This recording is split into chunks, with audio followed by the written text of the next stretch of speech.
Shalom, jemaat Tuhan yang terkasih, dimanapun saja saudara berada pada hari ini, kita mengucap syukur karena oleh anugerah dan pertolongan Tuhan yang sungguh nyata bagi kita semua sebagai orang percaya, karena kita tahu bahwa kenyataan Tuhan itu nyata, ya nyata bagi kita. Nah, oleh sebab itu mari kita membawa hati dan pikiran kita pada pagi hari ini untuk memuji dan mensucikan nama Tuhan, dan kita akan mendengar setiap puji-pujian yang akan kita nyanyikan pada saat pagi hari ini, dan kiranya pada hari ini boleh menjadi berkat bagi kita semua.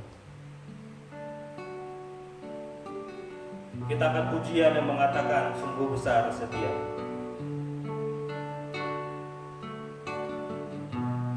Mari kita buka pujian ini dengan hati yang sungguh-sungguh di hadapan Tuhan. Saya mengundang setiap jemaat Tuhan yang ada di rumah, mari kita sungguh-sungguh datang beribadah kepada Tuhan. Nikmati setiap berkat-berkat dari kebenaran firman Tuhan yang kita dengar. Dan biarlah pada hari ini kita boleh mengaplikasikan ucapan syukur kita lewat puji-pujian yang akan kita nyanyikan pada pagi hari ini.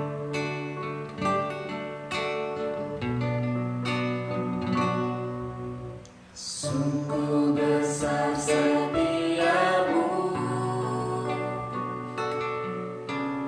nyata di sepanjang hidupku. Darahmu telah layakan kehidupanku. Tiada kata yang bisa. Tiada kata yang bisa lukiskan indahnya Kau Tuhan. Bagimu segala pujian dan kemuliaan. Pujian sekali karena sungguh besar setia. Sungguh besar setiamu, nyata di sepanjang hidupku. Darahmu telah layakan kehidupanku.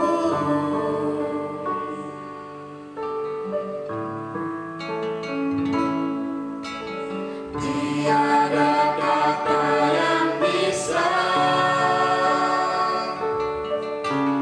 lukiskan indahnya Kau Tuhan. Bagimu segala pujian dan kemuliaan.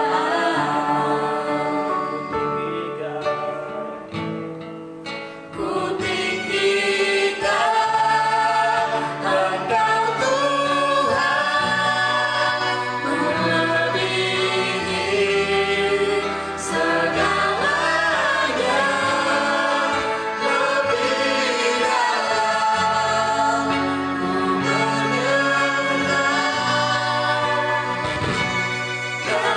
dalam roh dan Engkau Tuhan, melebihi segalanya,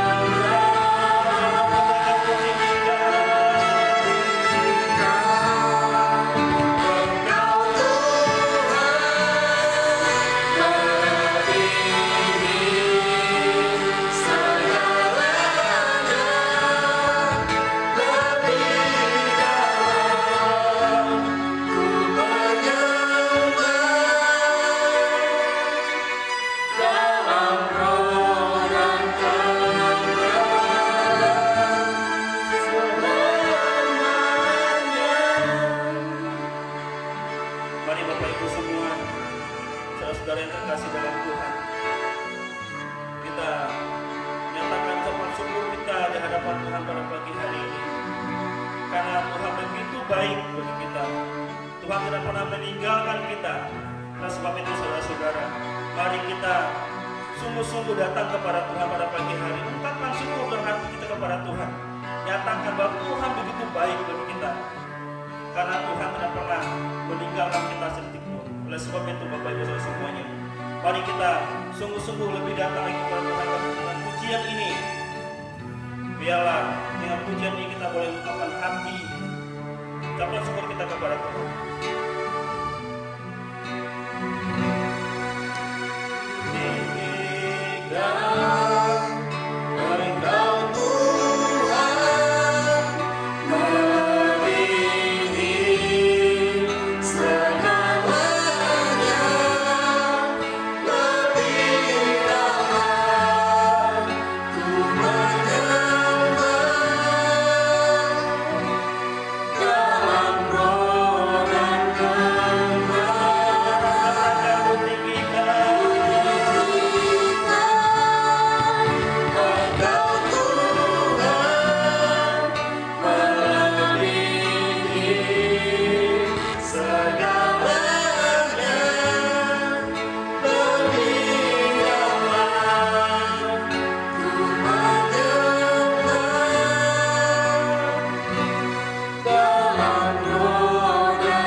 Biarlah pujian yang kami baru saja naikkan di hadapan Tuhan boleh menjadi ungkapan syukur hati kami kepada-Mu ya Bapa. Kiranya Tuhan mengindahkan setiap kami jemaat Tuhan dimanapun kita berada. Kiranya juga Tuhan memberkati mereka, Tuhan pelihara mereka. Mereka yang hari ini terbaring lemah, yang sakit, kiranya juga Tuhan memberikan penghiburan. Dalam pujian ibadah kami pada hari ini boleh menguatkan setiap hati jemaat Tuhan dimanapun kita berada. Kami rindu ya Bapa, mereka juga boleh merasakan lawatan daripada Tuhan. Kami rindu ya Bapa, mereka juga boleh merasakan kebaikan Tuhan seperti yang Tuhan telah nyatakan bagi kami pada hari ini. Biarlah ibadah kami hari ini berkenan di hati-Mu. Layakkan setiap pribadi kami Bapa yang berbagian dalam kerajaan Tuhan. Yang lain musik Tuhan berkati, yang singgir sudah Tuhan berkati, hamba-Mu yang berpujian dengan Tuhan berkati, dan seratus juga Tuhan hamba-Mu yang mendengar firman Tuhan pada hari ini juga Tuhan berapi dengan kekuatan kuasa Tuhan. Dan juga jemaat Tuhan dimanapun mereka berada juga Tuhan berkati. Dalam mereka boleh menyempatkan waktu mereka untuk boleh mendengarkan, untuk boleh mengungkapkan setiap pujian yang kami berikan pada hari ini.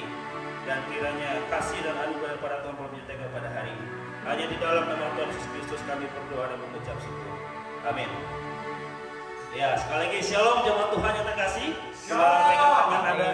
Ya, saudara-saudara semua boleh mengungkapkan hati kita kepada Tuhan dengan puji-pujian pada saat pagi hari ini yang berjudul Mari Kita Sungguh.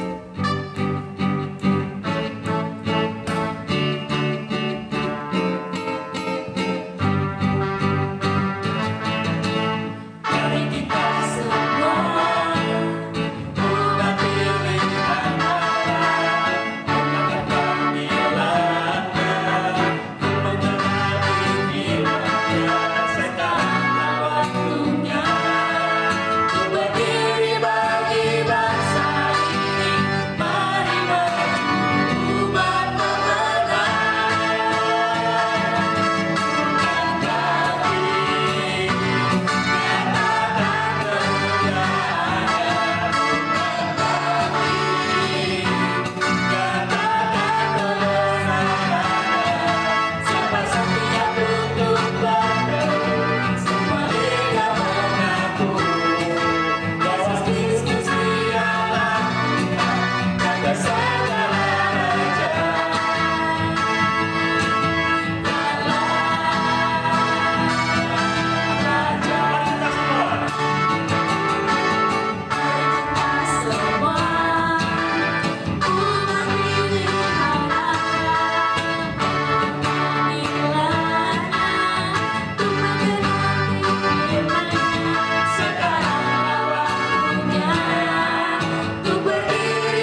Dan selanjutnya kita akan mengangkat pujian dalam nyanyian pujian nomor 263, Ada Lagu Dalam Hati.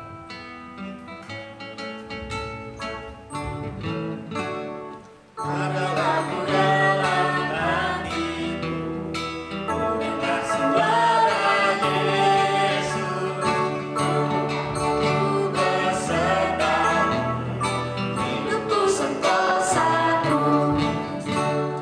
Yesus, Yesus Tuhan, nama yang merdu, yang mengaruniakan lagu dalam hatiku.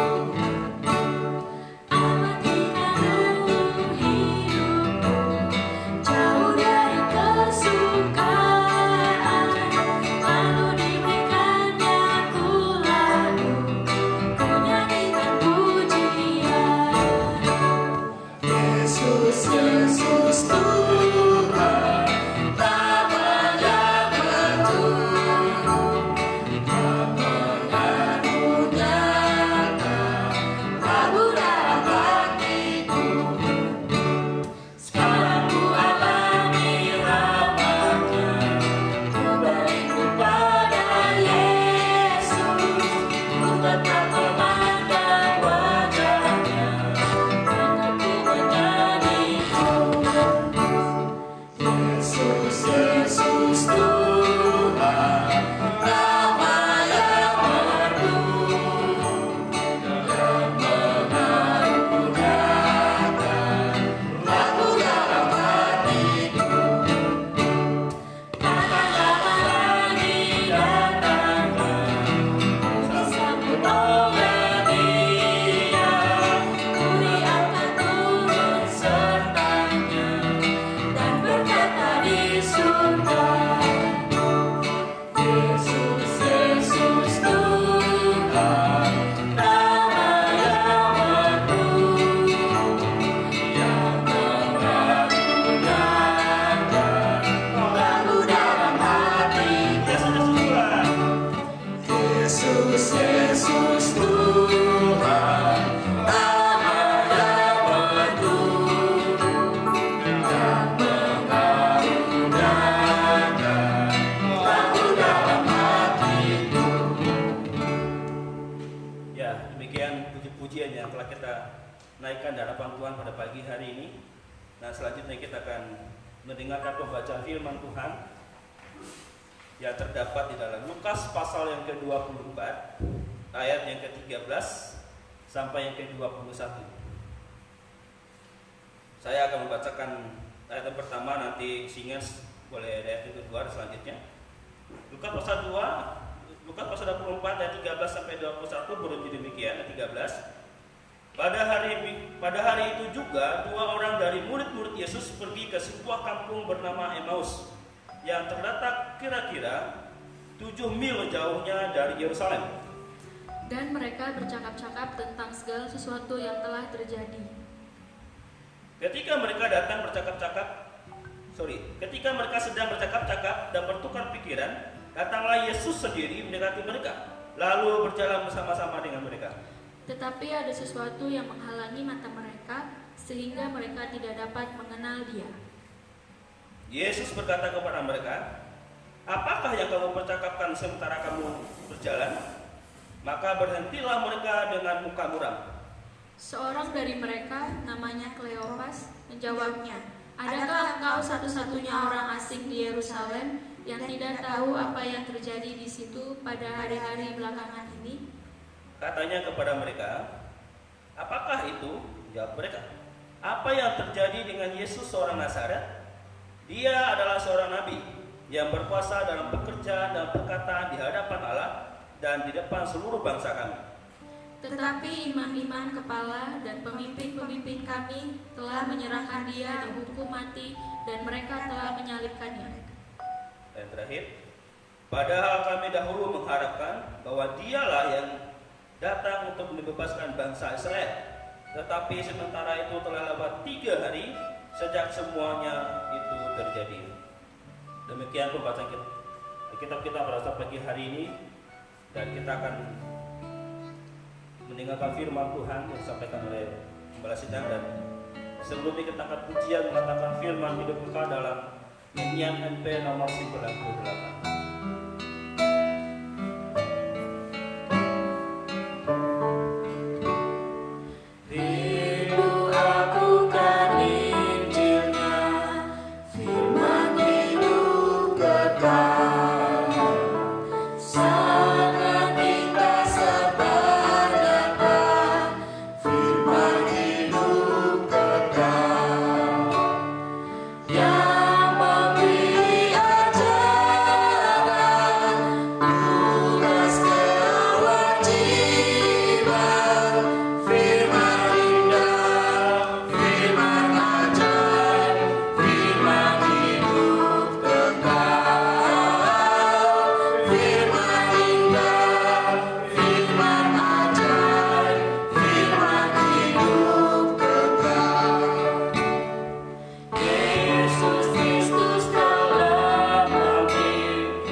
Mari kita berdoa.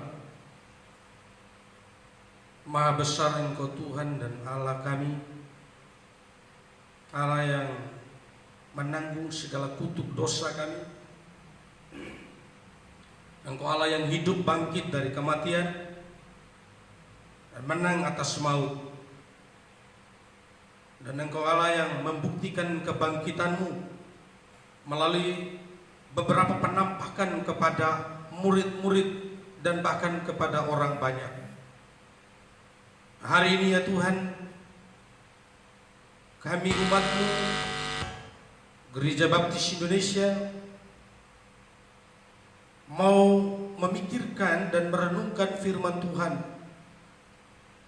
yang masih terkait dengan kebangkitan, peristiwa kebangkitan Yesus Kristus. Berkatilah pemberitaan firman pada waktu ini, dari awal, pertengahan sampai selesai. Setiap jemaat yang keluarga yang menikmati firman Tuhan dari rumah mereka masing-masing, biarlah dalam berkat Tuhan. Terpujilah Engkau Tuhan, dalam nama Yesus kami berdoa. Amin. Shalom Bapak Ibu dan saudara-saudara yang dikasihi Tuhan Yesus Kristus, yang menyaksikan atau mengikuti ibadah dari rumah masing-masing pada kebaktian Minggu 19 April 2020 pada hari ini.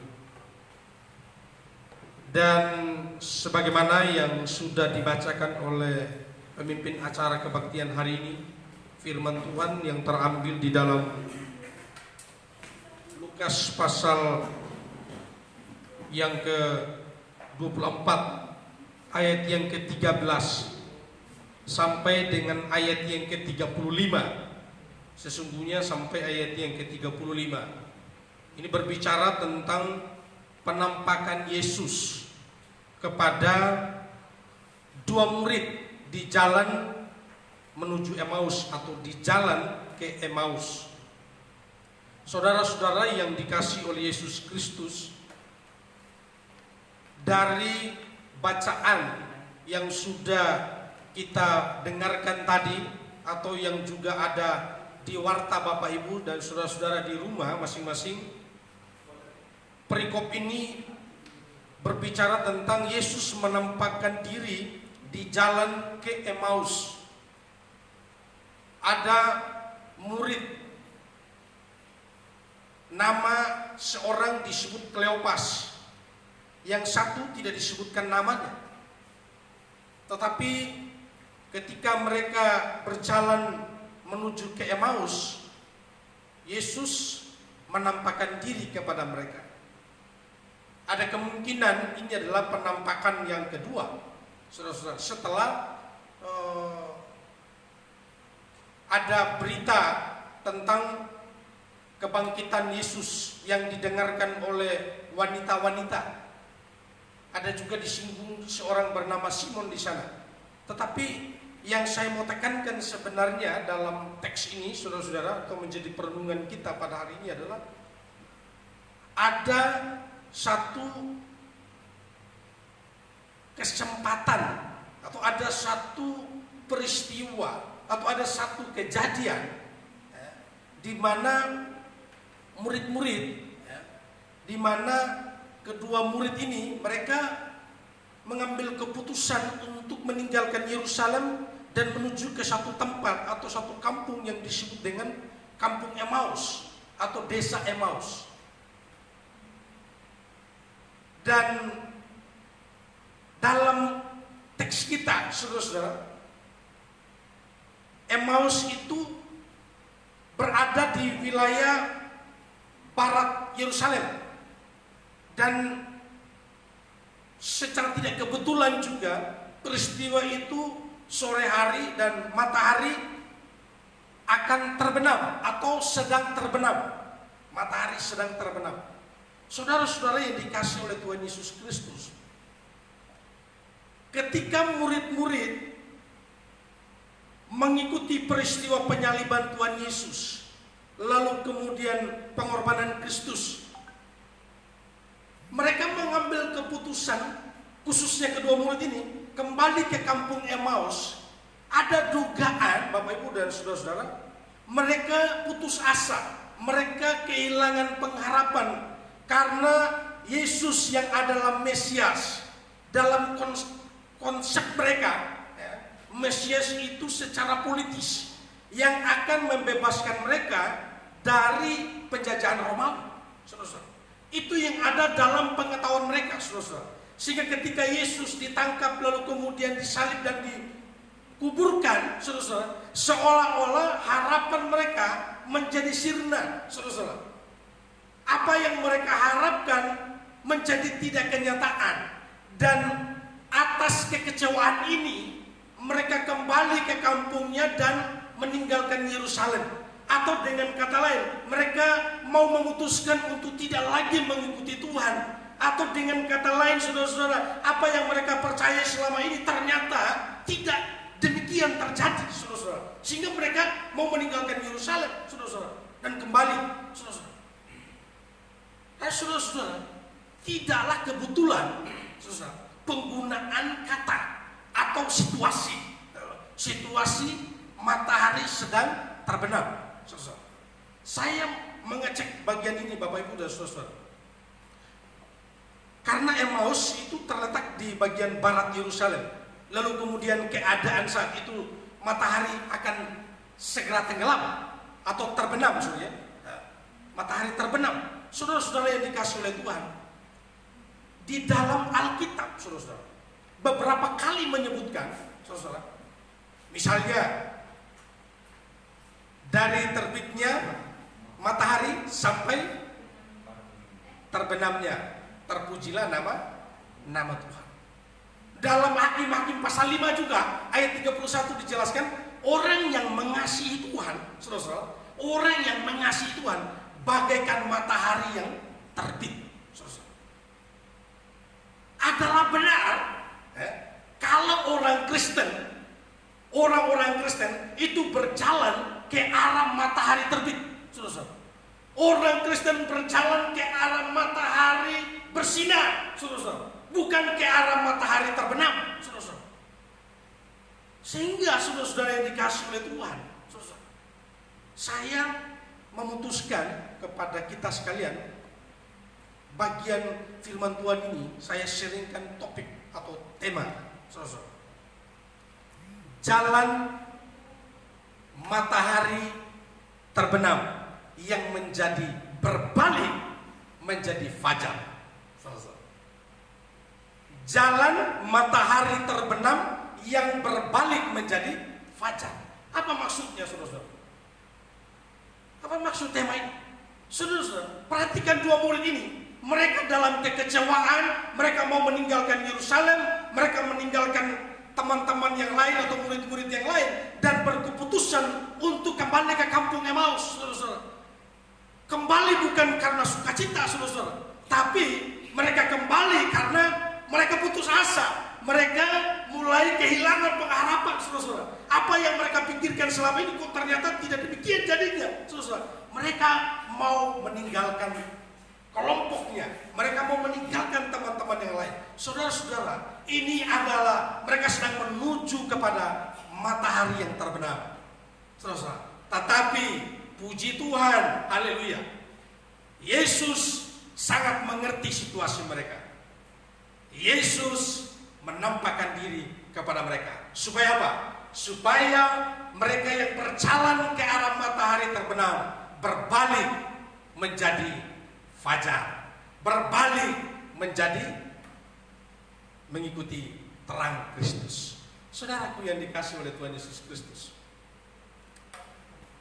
Yesaya juga dalam Yesaya pasal 45, Yesaya pasal 45 ayat yang ke-6 juga dikatakan, saudara-saudara, firman Tuhan berkata, supaya orang tahu dari terbitnya matahari sampai terbenamnya tidak ada yang lain di luar aku, kata Tuhan.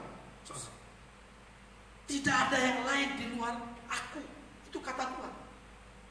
Lalu kemudian orang yang takut kepada nama Tuhan di tempat matahari terbenam.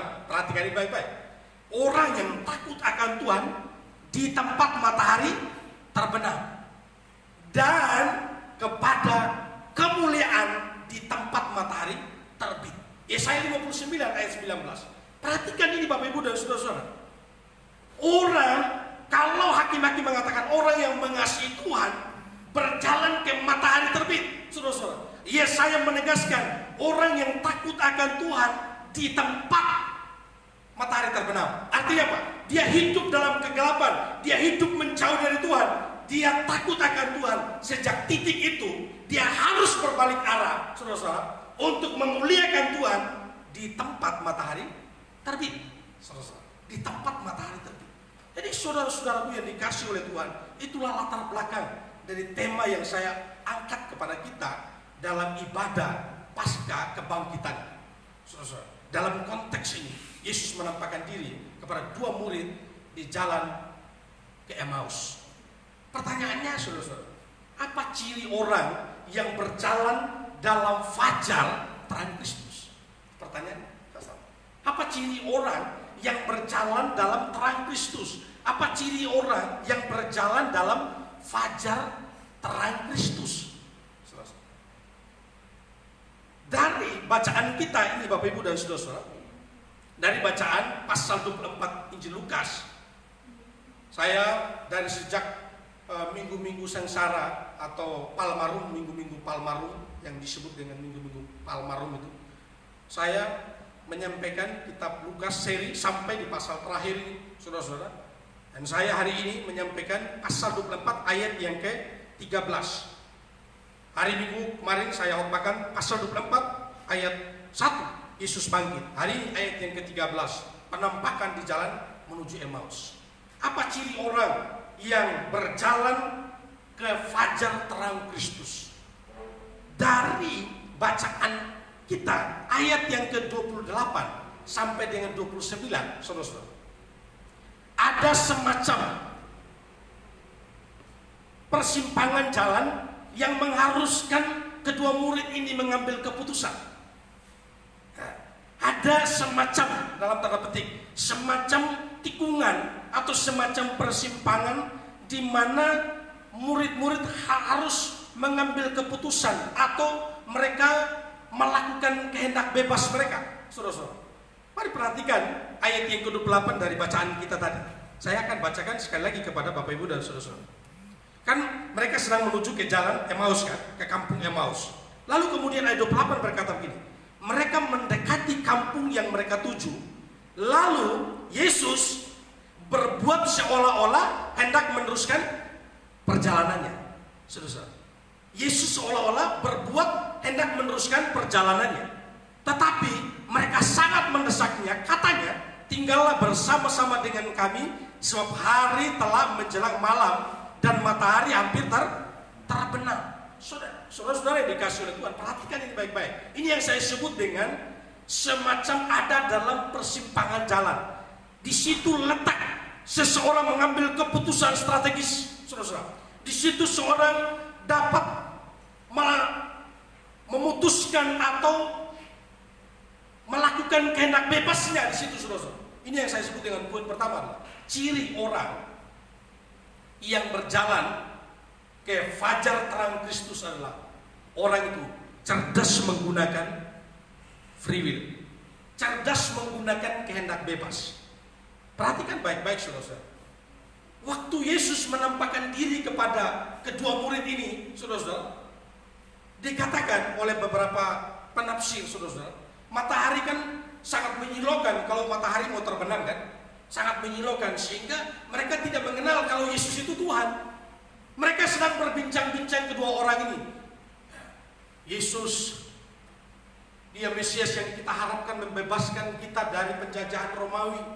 Dia yang kita andalkan, ternyata semua pupus, harapan kita sia-sia, saudara-saudara. Mereka sedang bercerita dalam perjalanan ke kampung Emmaus itu, saudara. Yesus menampakkan diri kepada mereka. Lalu kemudian ada perbincangan sepanjang perjalanan. Yesus juga berdialog dengan mereka. Apa yang sedang kalian perbincangkan, saudara-saudara? Yesus juga bertanya kepada mereka. Lalu kemudian mereka juga berdialog dengan Yesus. Tidakkah engkau tahu kejadian akhir-akhir ini? Katanya kan. Tidakkah engkau adakah engkau orang asing di sini? Tidakkah engkau mengikuti peristiwa? Saudara-saudara, mereka mau mengatakan kepada Yesus bahwa hari Jumat ada peristiwa penyiksaan. Hari Jumat yang lalu ada penyaliban di Golgota, saudara-saudara. Lalu kemudian tadi pagi hari Minggu, saudara-saudara, ada kesaksian dari wanita-wanita yang pergi ke kuburannya. Lalu kemudian didapati tidak ada Yesus dan kuburnya kosong. Semua informasi itu mereka ceritakan, saudara-saudara. Mereka ceritakan kembali kepada Yesus, saudara-saudara. Lalu kemudian apa kata Yesus kepada mereka? Betapa bodohnya kamu, saudara-saudara. Dia mengatakan kepada murid ini, betapa bodohnya kamu dan lambannya hatimu. Mengapa Yesus mengatakan itu kepada mereka? Karena Yesus paham, seharusnya sebagai murid, seharusnya sebagai orang yang mendalami firman Tuhan, percaya kata-kata Nabi. Bukankah Nabi telah menubuatkan kalau Yesus akan mati dan akan bangkit? Tidakkah engkau percaya? Sehingga Yesus menggunakan kata yang keras di sini, saudara-saudara. Betapa bodohnya kamu dan lambannya hatimu. Saudara-saudaraku yang dikasih oleh Tuhan, dalam lanjutan perjalanan mereka, dalam lanjutan obrolan mereka, baru masuk ke ayat 28. Sekarang mereka sudah mendekati kampung yang mereka tuju. Saatnya mereka harus berpisah. Saudara-saudara, perhatikan, ini yang saya sebut dengan pertikungan. Saatnya mereka akan berpisah. Yesus seolah-olah dia mau mengatakan, saudara-saudara, di ayat yang ke-28 itu, saudara-saudara, lalu ia berbuat seolah-olah hendak meneruskan perjalanan. Ya. Jadi seolah-olah dia hendak meneruskan perjalanan. Si Yesus, saudara-saudara, mengetes dalam tanda petik ya, kalau saya menggunakan kata itu ya. Soalnya Yesus mau mengetes murid-murid ini, saudara-saudara. Adakah mereka menggunakan kehendak bebas mereka? Yesus sama sekali tidak menggunakan otoritasnya untuk mengendalikan pikiran mereka, saudara-saudara.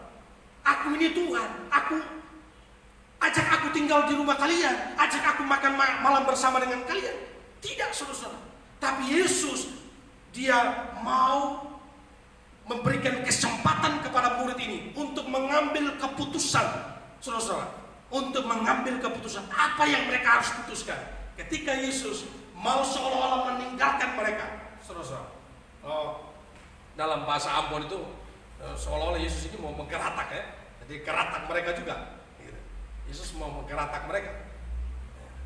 Tapi saudara-saudara yang dikasih oleh Tuhan, di situ orang yang berjalan menuju terbit atau matahari terbit, orang yang berjalan menuju fajar terang Kristus, saudara-saudara, di situ letaknya. Dia menggunakan kehendak bebasnya dengan sangat cerdas. Saudara-saudara, saya mengatakan mereka menggunakan kehendak bebas dengan sangat cerdas. Perhatikan baik-baik, saudara-saudara.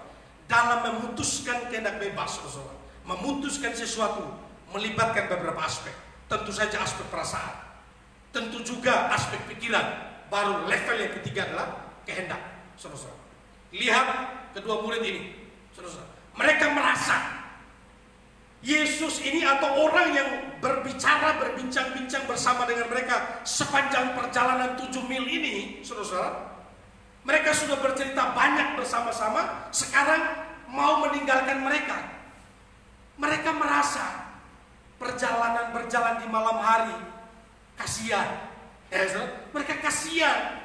Ini teman perjalanan kita, lalu kemudian ini hari sudah mau malam, tapi dia harus melanjutkan. Kasihan, saudara-saudara.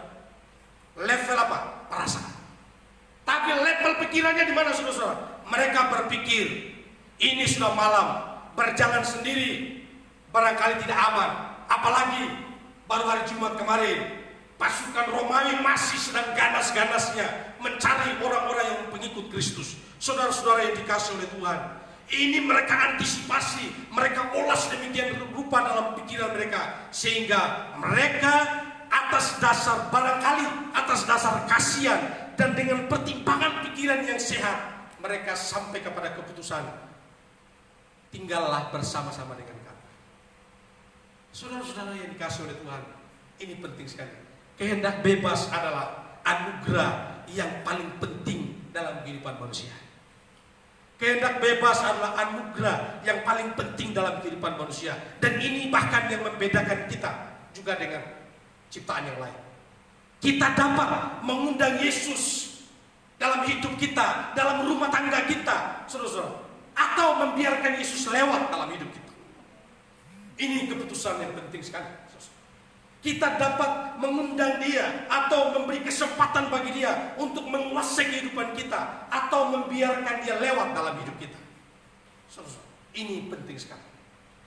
Karena itu Bapak Ibu dan saudara-saudara yang dikasih oleh Tuhan, kehendak bebas ini harus digunakan secara cerdas sebagai anak Tuhan. Kita tidak boleh serampangan sebagai orang percaya menggunakan kehendak bebas. Memang kita punya kehendak bebas masing-masing, tidak boleh didikte oleh orang lain. Tapi kehendak bebas kita menjadi berbatas apabila dibenturkan dengan situasi-situasi tertentu. Saya ambil contoh, saudara-saudara. Sekarang situasi kita sekarang ibadahnya online. Bahkan jemaat Tuhan ada yang bekerja di rumah. Beberapa yang tugas di depan tadi dalam pelayanan mimbar, ada yang bekerja di rumah. Saudara-saudara, tentu juga jemaat Tuhan yang sedang menyaksikan ibadah dan mengikuti ibadah hari ini.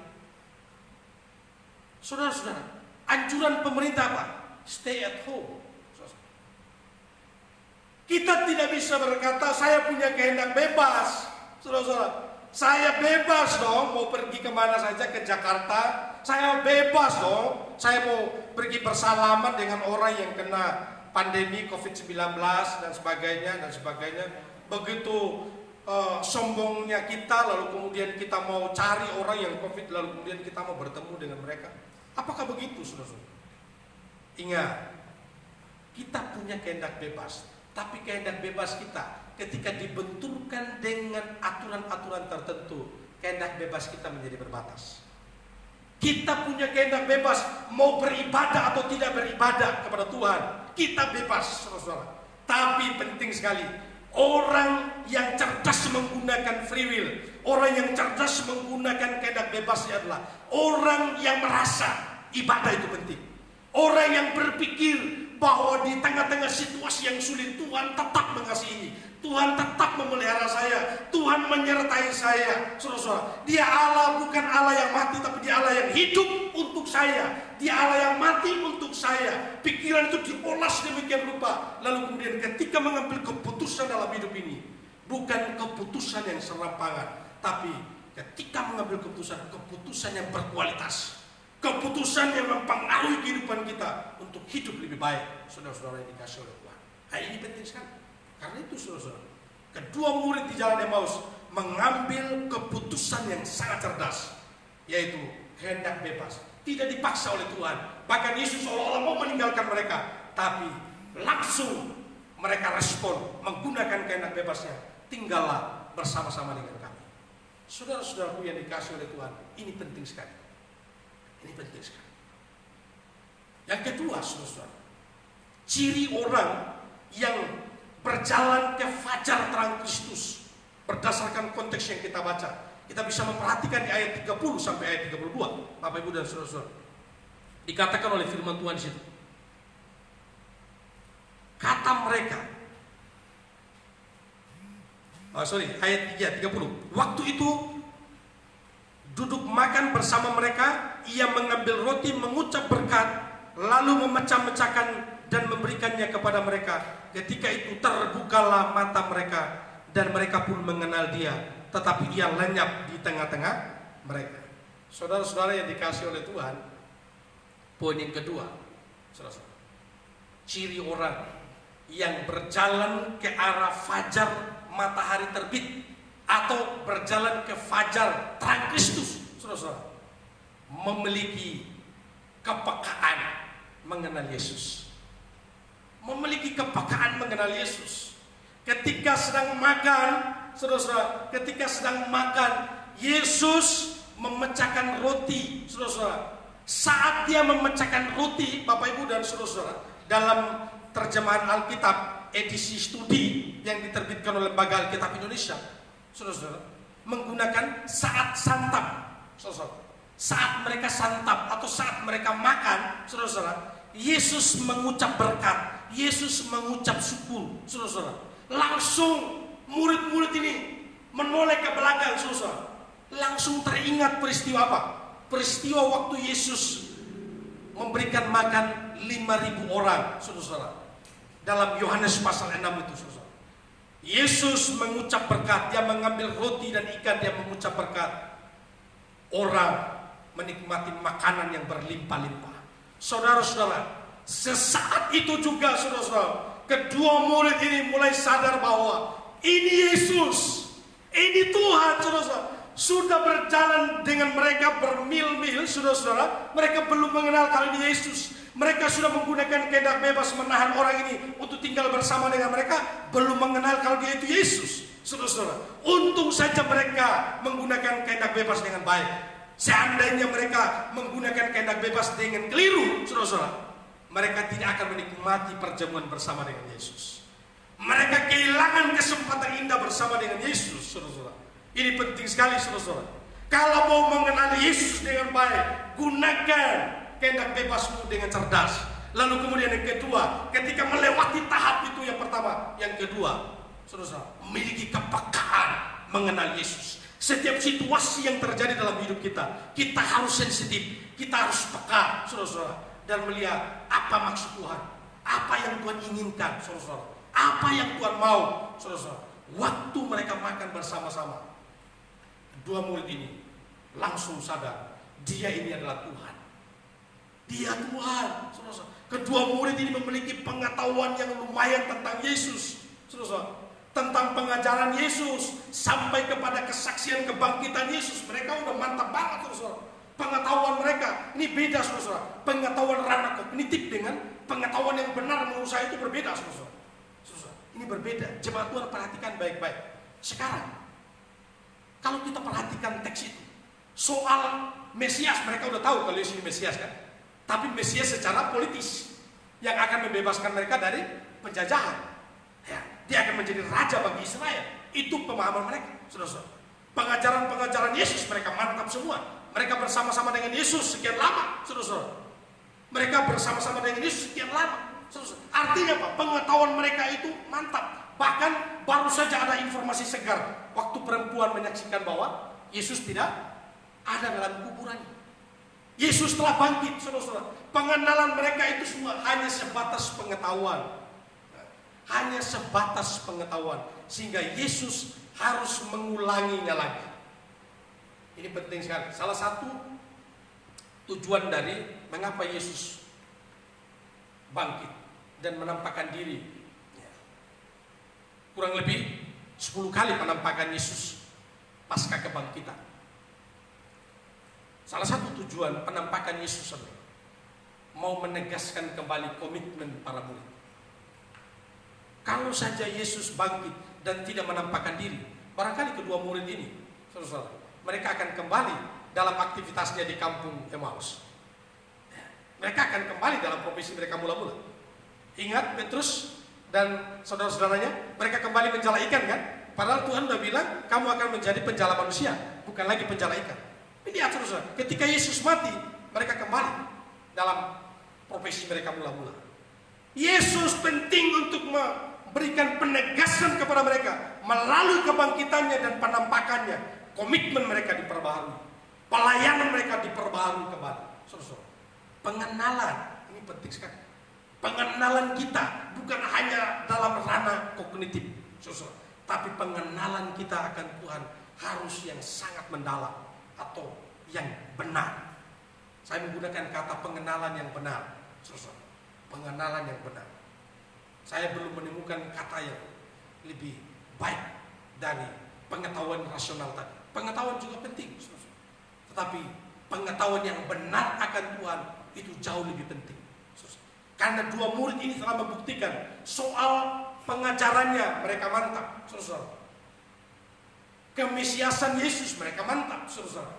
Tetapi mereka lupa kalau yang ada bersama mereka adalah Tuhan. Pengajaran nabi-nabi hanya pengetahuan belaka, saudara. Hanya pengetahuan belaka. Itu hanya lalu begitu saja dalam otak mereka. Mengapa, saudara? Karena mereka hanya mengandalkan rasional. Jadi yang menghalangi mereka adalah, yang menghalangi pengetahuan yang benar untuk mengetahui atau mengenal Yesus yang bersama-sama dengan mereka adalah rasionalitas mereka. Itu yang menghalangi. Dan Tuhan dengan sabar membimbing sampai pada kesadaran melalui perjamuan makan itu. Tuhan dengan sabar membimbing para murid melalui perjamuan makan. Tuhan tidak meninggalkan mereka, tapi Tuhan dengan sabar. Kenapa? Karena Tuhan mau mereka bangkit kembali. Tuhan mau mereka tidak terus berjalan dalam matahari yang terbenam, tapi mereka kembali kepada fajar menyingsing, kembali kepada matahari terbit, kembali dalam jalan kebenaran. Saudara, itu yang Tuhan mau. Mengenal Yesus dengan benar merupakan anugerah. Keberdosaan kita menghalangi iman kita kepada Tuhan. Tetapi ketika kita membuka diri dan percaya kepada firman-Nya, membuka diri dan percaya kepada firman-Nya, ayat yang ke-32, ini merupakan kunci untuk mengenal Yesus dengan benar. Saudara-saudara, bagaimana level pengetahuan kita tentang Yesus? Bagaimana level pengetahuan kita tentang Yesus? Sekian lama kita menjadi orang Kristen. Bahkan sejak lahir kita menjadi orang Kristen. Bertahun-tahun kita menjadi orang Kristen. Tapi kehidupan kekristenan kita, pengetahuan tentang Yesus hanya sebatas pengetahuan level kognitif saja. Tidak memiliki pengetahuan yang benar, yang sangat mendalam, yang sangat intim dengan Tuhan. Khotbah-khotbah, pengajaran-pengajaran di gereja itu hanya sambil lalu. Mungkin kita aktif melayani dan sebagainya. Saudara-saudaraku yang dikasihi oleh Tuhan, hari ini kita diingatkan kembali supaya harus memiliki pengetahuan yang benar. Saya ambil satu ilustrasi. Ada kesaksian teman kita, Pak Tri Handoyo. Saya ambil ilustrasi Pak Handoyo. Pak Handoyo, dia bukan orang Kristen. Dia belum percaya Tuhan, dari keluarga yang belum percaya Tuhan. Tapi ketika dia mengambil keputusan percaya Tuhan, tidak serta-merta juga dia langsung aktif melayani Tuhan. Saudara-saudara yang dikasih oleh Tuhan, dalam kesaksian Pak Handoyo kepada saya, setelah dia menjadi pengikut Kristus, setelah dia berjalan ke arah matahari terbit, saudara-saudara, ada pengalaman-pengalaman yang membuat iman dia, ada kesempatan-kesempatan yang mempertajam dia supaya kekristenan dia semakin mantap. Dia sebut misalnya mengikuti yang namanya pria sejati. Ya, ada tentang pria sejati. Kalau di dalam gereja baptis akrab disebut sebagai pria terhormat, wanita terpuji, dan pria terhormat. Mengikuti seminar ini, mengikuti pengajaran ini semakin memantapkan dia, saudara-saudara, semakin memantapkan dia untuk semakin mengenal Tuhan dengan lebih baik. Sehingga apapun tantangan dalam kehidupannya, meskipun yang lain belum percaya kepada Tuhan, keluarga banyak belum percaya kepada Tuhan, tapi imannya kepada Tuhan tak tergoyahkan. Ini penting sekali, saudara. Jangan sama seperti murid sudah sekian lama mengikuti Yesus, tapi ketika harapan mereka pupus, mereka tinggalkan Yerusalem dan kembali ke kampung halamannya, saudara-saudara. Mereka putus asa, saudara-saudara, atas peristiwa yang dialami oleh Tuhan Yesus, saudara-saudara. Ini apa? Dasar yang tidak kuat. Karena saya menyebutnya, Sadik menyebutnya dengan ini sama seperti benih yang ditanam di tempat yang berbatu-batu. Itu materi mereka dalam PKRB tadi malam. Ya. Ditanam di bawah, dia memang tumbuh juga, ada tanah juga, tapi ternyata di bawahnya ada batu yang menghalangi, saudara. Iman kekristenan kita barangkali seperti ini, saudara. Tumbuh, kelihatan segar sejenak, saudara. Kelihatan mantap, saudara. Tetapi begitu ada tantangan, begitu ada persoalan, saudara, mudah sekali rapuh, mudah sekali meninggalkan Tuhan, mudah sekali kembali kepada matahari yang terbenam. Saudaraku yang dikasih oleh Tuhan, ini penting sekali. Pengenalan yang benar akan Tuhan itu mempengaruhi hidup kita, saudara. Itu penting sekali. Pengaruhnya beda, hasilnya juga beda, saudara. Ini catat baik-baik, Bapak Ibu dan saudara. Pengenalan yang benar akan Tuhan, pengaruhnya beda, hasilnya pun beda. Hasilnya pun beda. Nah, saya berdoa kepada Tuhan, jemaat gereja baptis, dimanapun Anda berada dan menyaksikan ibadah firman Tuhan, saya berdoa, kekristenan kita bukan kekristenan karena keturunan semata. Kekristenan kita bukan kekristenan yang seperti di bawah ada batu yang menghambat pertumbuhan. Kelihatannya tumbuh, melayani Tuhan, beribadah, tetapi sesungguhnya ada penghalang. Saudara, mari buka hatimu. Siapkan hidupmu, hatimu, pikiranmu bagaikan tanah yang subur, yang siap untuk ditanami oleh benih firman Tuhan. Sehingga pengetahuan itu yang ada pada kita dikelola, diolah sedemikian rupa supaya pengetahuan itu membawa kita kepada pengenalan yang benar akan Kristus. Dan yang terakhir, saudara-saudaraku yang dikasih oleh Tuhan, ciri orang yang berjalan ke fajar terang Kristus adalah suka mengabarkan berita baik. Di ayat yang ke-34, 35, saudara-saudara, Bapak Ibu perhatikan. Lalu bangunlah mereka dan terus kembali ke Yerusalem. Ayat 33 ya. Mereka kembali ke Yerusalem kan? Di situ mereka mendapati ke-11 murid itu. Mereka sedang berkumpul bersama-sama dengan teman-teman mereka. Kata mereka itu, sesungguhnya Tuhan telah bangkit dan telah menampakkan diri kepada Simon. Lalu kedua orang itu pun menceritakan apa yang terjadi di tengah jalan dan bagaimana mereka mengenal dia pada waktu memecah-pecahkan roti. Saudara-saudara, poinnya di sini apa, saudara? Suka mengabarkan berita baik. Berita baik apa yang didapat oleh dua murid ini? Yesus telah bangkit. Yesus telah bersama-sama dengan mereka. Yesus makan bersama-sama dengan mereka. Kami telah mengenal dia, dan seketika itu juga dia meninggalkan mereka. Saudara-saudara, dia meninggalkan mereka tanpa pamit. Kalau kita mempelajari teksnya, saudara, dia meninggalkan murid-murid seketika itu, saudara. Ini artinya apa, Bapak Ibu dan saudara-saudara? Orang yang sudah mengenal Tuhan, dia tidak menjadikan pengenalan sebagai konsumsi pribadi semata, tapi dia bagikan kepada orang lain. Dan ini adalah spirit orang percaya, spirit orang beriman. Kita sudah menerima anugerah keselamatan, kita sudah mengalami Tuhan, bagikan pengalaman itu kepada orang lain. Bagikan pengalaman itu kepada orang lain. Dan ini yang dilakukan oleh murid. Mereka kembali ke Yerusalem, saudara. Dan tadi mereka ke arah barat, matahari terbenam. Sekarang mereka kembali, saudara. Mereka kembali ke Yerusalem. Mereka punya semangat yang baru. Mereka punya pengharapan mulai bangkit kembali, saudara. Yesus Tuhan bangkit, saudara. Buktinya dia menampakkan diri kepada kami. Buktinya dia makan bersama-sama dengan kami. Buktinya dia berjalan bersama dengan kami, walaupun kami belum tahu, saudara-saudara. Sekarang berita itu mereka sampaikan kepada kawan-kawan yang lain. Suka mengabarkan berita baik, bukan kebohongan yang disampaikan, bukan karang cerita yang dibuat, tetapi menyampaikan berita yang baik, menyampaikan kebenaran. Dengan tergesa-gesa kedua orang itu pergi membagikan berita itu kepada teman-teman, murid-murid yang lain. Jaraknya tidak menjadi persoalan. Alkitab menyebutnya jaraknya 7 mil. Ya.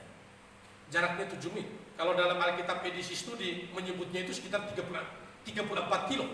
Tapi ada yang lain menyebutnya 40 lapangan bola kaki katanya. Tapi Alkitab bilang 7 mil. Selesai.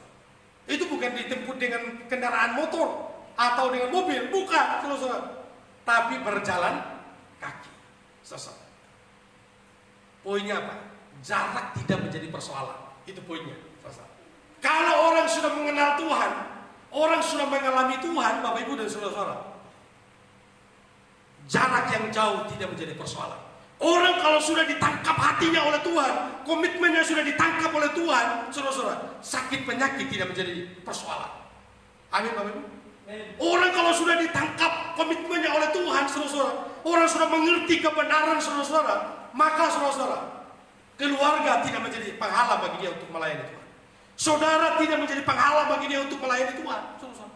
Keuangan, pekerjaan, saudara-saudara, tidak menjadi penghalang bagi dia untuk melayani Tuhan, untuk mengikuti Tuhan. Saudara-saudara, ada pekerjaan dan tidak ada pekerjaan, ada uang atau tidak ada uang, saudara-saudara, dalam segala keadaan mau tetap melayani Tuhan. Amin, Bapak Ibu. Ini penting sekali, saudara-saudara. Jadi artinya apa? Pengetahuan kita yang benar sangat mempengaruhi hidup kita. Pengetahuan kita yang benar sangat mempengaruhi hasil yang kita dapat. Karena itu, saudara-saudara, mari Bapak Ibu dan saudara-saudaraku yang dikasihi oleh Tuhan, kita bangkit kembali. Situasi kita memang belum kondusif saat ini. Pandemi COVID-19 masih menjadi pergumulan bersama. Tapi komitmen mengikuti Tuhan tetap mantap. Semangat beribadah tidak kendor, saudara-saudara, apapun situasi kita. Bekerja di rumah tetap semangat, memberikan pelayanan terbaik, saudara-saudara. Mari buat ciri sebagai orang Kristen yang berjalan bukan kepada matahari terbenam, tapi matahari terbit. Kiranya Tuhan Yesus memberkati Bapak Ibu dan saudara-saudara sekalian. Amin. Kita akan merespon firman Tuhan dengan nyanyian pujian nomor 205.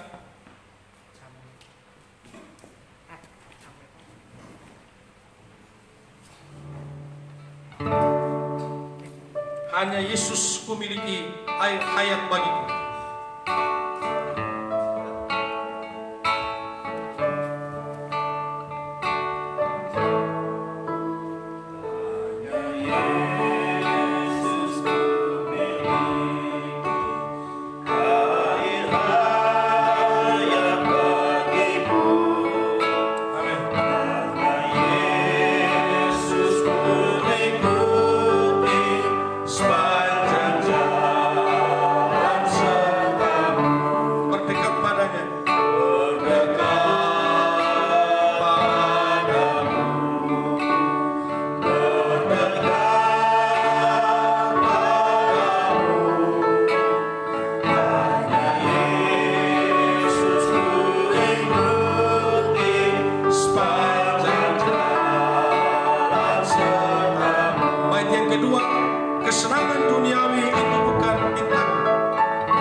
Bapa di surga, kami telah mendengarkan firman-Mu, meteraikan firman-Mu dalam hidup kami, supaya kami tidak jalan dalam matahari atau ke arah matahari terbenam, tetapi segera berbalik menuju atau kembali ke fajar terang Kristus.